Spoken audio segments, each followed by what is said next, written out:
अस्सलामुअलैकुम, कैसे हैं आप सब लोग। उम्मीद करती हूँ आप सब लोग ठीक होंगे, खैरियत से होंगे। आज मैं आप लोगों को एक न्यू रेसिपी सिखाऊंगी। आज मैं आप लोगों को आलू का भुर्ता बनाना सिखाऊंगी एक नए अंदाज में, तो आप लोगों ने ट्राई ज़रूर करना है।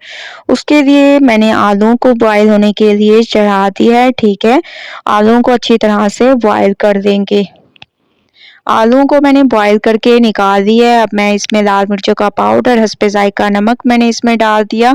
जो जो चीज़ें ऐड होंगी वो आप लोग देख रहे हैं। अब मैं इसमें को तमाम चीज़ों को मिक्स करूँगी। जो आलू हम लोगों ने बॉईल किए थे उसको मैंने अच्छी तरह से मैश कर दिया। इसके बाद इसमें लाल मिर्चों का पाउडर, हस्बे ज़ायक़ा नमक डाल दिया। इसके अलावा एक पतीले में मैंने ऑयल दे दिया। इसमें हम लोग डाल देंगे प्याज और 1 चम्मच ज़ीरा। ठीक है, प्याज और 1 चम्मच ज़ीरा आप लोगों ने इसमें ऐड करना है और अच्छी तरह से प्याज का कलर चेंज होने तक इसको पकाएंगे। उसके बाद चलेंगे नेक्स्ट स्टेप की तरफ। तो प्याज का कलर चेंज होने तक वेट करते हैं। दूसरी तरफ आप लोग देख सकते हैं कि मैंने जो है तमाम चीज़ों को मिक्स करके आलू में रख दिया है। प्याज का कलर चेंज हो चुका है। अब हम इसमें ये बॉयल किए हुए आलू ऐड करेंगे, जिसमें हम लोगों ने लाल मिर्चों का पाउडर और हस्बे ज़ायक़ा नमक ऐड कर दिया था। अच्छी तरह से इसको मिक्स करेंगे।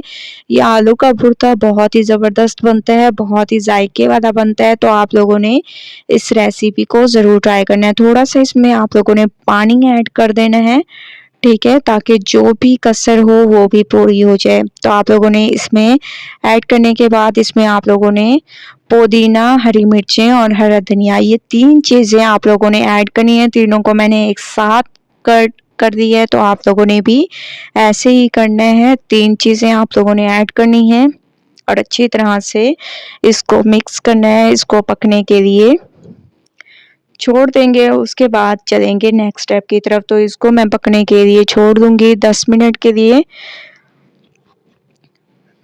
10 मिनट के बाद आप लोग देख सकते हैं ये कंडीशन आ चुकी है। मज़ीद मैं इसको हल्की आंच पर पकाऊंगी। मज़ीद 5 मिनट मैंने इसको हल्की आंच पर पकाया है और माशाल्लाह से आप लोग देख सकते हैं आलू का भुर्ता हमारा बिल्कुल तैयार हो चुका है। ये देखें कितनी ज़बरदस्त इसकी लुक आ रही है और माशाल्लाह से पुदीना और हरा धनिया डालने की वजह से इसमें मज़ीद खूबसूरती आ रही है और खुशबू भी बहुत ही ज़बरदस्त आ रही है। तो आप लोगों ने ट्राई ज़रूर करना है मेरी इस रेसिपी को और मुझे अपना फीडबैक ज़रूर देना है। अगर आप लोगों को मेरी रेसिपी पसंद आए तो लाइक करें, मेरे चैनल को सब्सक्राइब करें और अच्छे कमेंट करें। इंशाअल्लाह कल न्यू रेसिपी के साथ हाजिर होंगी। तब तक के लिए अल्लाह हाफिज़।